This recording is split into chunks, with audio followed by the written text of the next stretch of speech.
Myanmar is opening up. It's offering opportunities to investors world over. With me is India's ambassador to Myanmar, His Excellency Gautam Mukhopadhyaya. So, welcome to Doordarshan News. Thank you. So, my first question is the Prime Minister is coming to Myanmar. This is his second visit to the country. How important is Myanmar as a neighbor to us? Right. Well, you're right. This is the Prime Minister's second visit, and it is taking place in the context of BIMSTEC. That's also important. The fact is that Myanmar is a country with whom we have had age-old historical ties since time immemorial. Very deep historic, cultural, civilization, religious ties. So much so that perhaps the earliest and strongest influences of Myanmar were those of India. And of course, then we had a continuing linkage during the period of the British rule, when Myanmar was for most of its period under British rule governed from India, as also the struggle for independence. So that when both nations came onto their own in the 1947 and 1948, we had a very common platform in the way that we looked at India and a very common cultural background.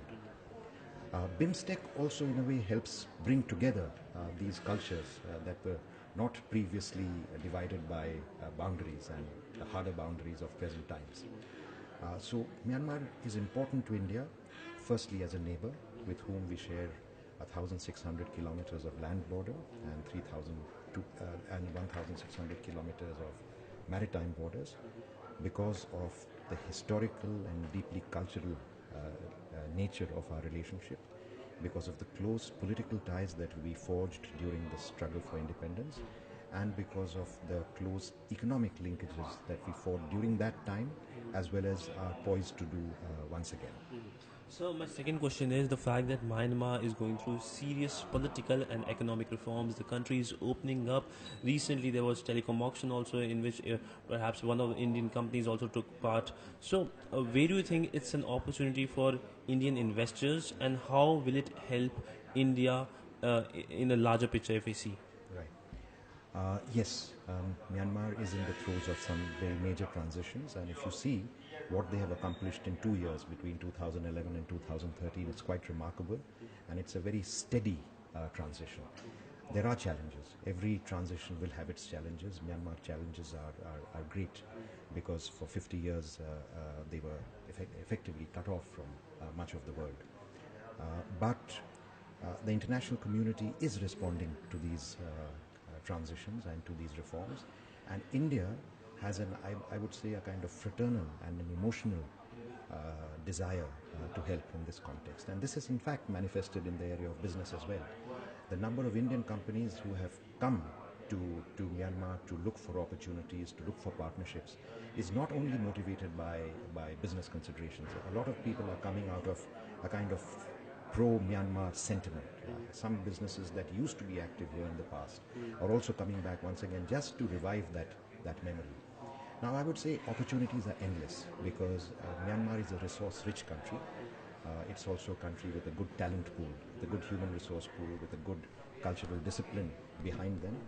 And of course, every country will have its relative advantage. But if there are 5 areas that I would like to immediately identify as areas of advantage India, it would be agriculture. You know, we have the whole tradition of the Green Revolution, a famine-prone country that is now a surplus, but with again the background of the scientific and technical research, agricultural extension, agricultural machinery, equipment, technological inputs, and finally agro-processing. I would say industries, because I think India can offer once again a history of industry that goes back from Swadeshi to self-reliance to reforms to globalization, and the capacity and partnerships and the capacity to compete in a globalized framework, as well as a much more broad-based ownership of industry through small, medium, micro enterprises as well. So we can offer in that sense Myanmar a kind of broad-based industrialization, which the kind of big capital coming in and tying up with the locally empowered businesses is more than that.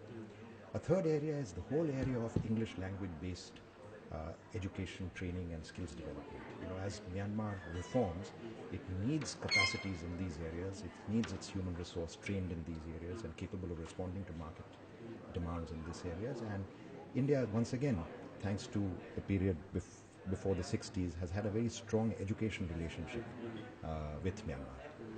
The fourth area is the whole area of economic reforms. Our economic reforms, led by our own Prime Minister, is at least one cycle ahead of Myanmar, and the conditions from which we embarked on reforms are not that different. And finally, there are a whole series of services and also specific industries. The services, I think the two that I would highlight where India has an advantage are IT and health. And these are two areas. I think there's tremendous scope for medical treatment in India, which will be much cheaper for Myanmar patients. And of course, the IT industry, both in terms of skills development as well as in terms of business as they grow.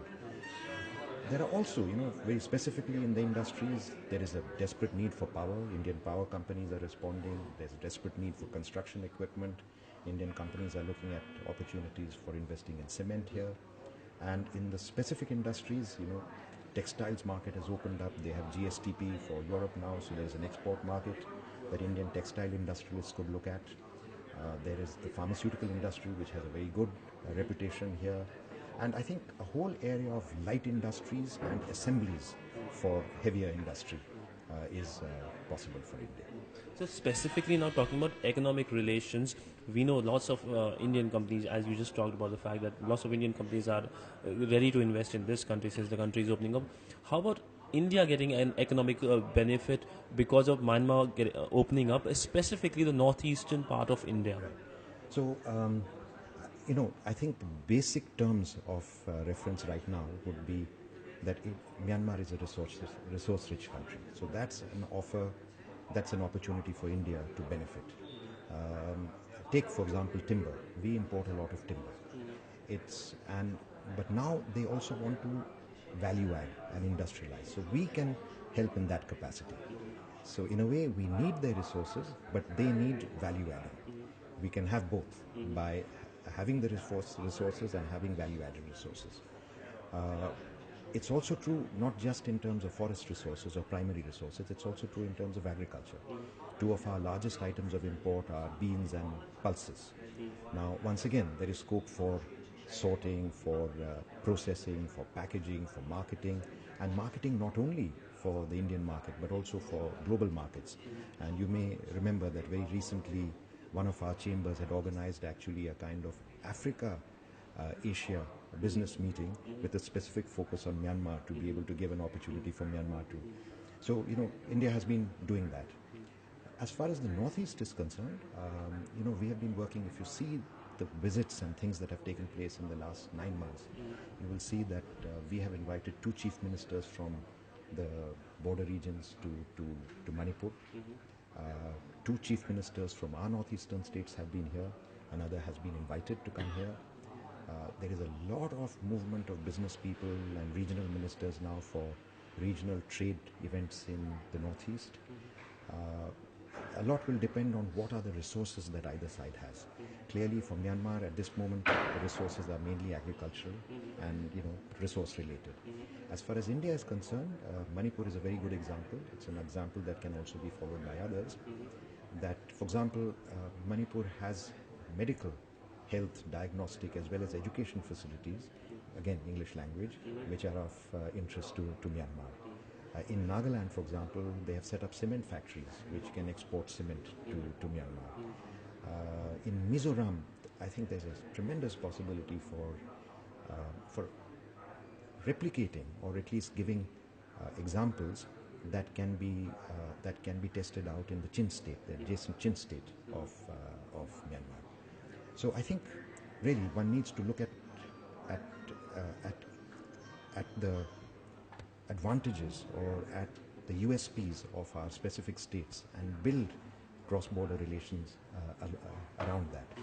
And the good news is this, that both India and Myanmar are looking at each other in terms of what they can do in terms of cross-border trade, cross-border development, and hopefully in due course cross-border investment as well. So Myanmar is a country rich with resources, oil, natural gas. India is a country on the other hand which needs energy, deficient of energy. We have always been looking towards the West. Now, is it time to look towards the east, and how can Myanmar help solve India's energy supply problems? Very true. You know, if we look at our sort of energy imports, very little of our energy is imported from Asia. And there is definitely a case for looking east for our energy imports. I think one positive development is that Myanmar in recent years has announced a lot of blocks, oil and gas blocks, onshore as well as offshore, for tender. Indian companies have been active, have bid, have actually secured some of those blocks. A new bid is in fact ready to be announced in a few days, perhaps, or a few weeks, which is for the 30 offshore blocks. That will be a big one. Myanmar is also assessed to be perhaps one of the 10th largest reserves of natural gas. Now, of course, there are both technical and political challenges in in uh, in in carrying that gas to India. But I think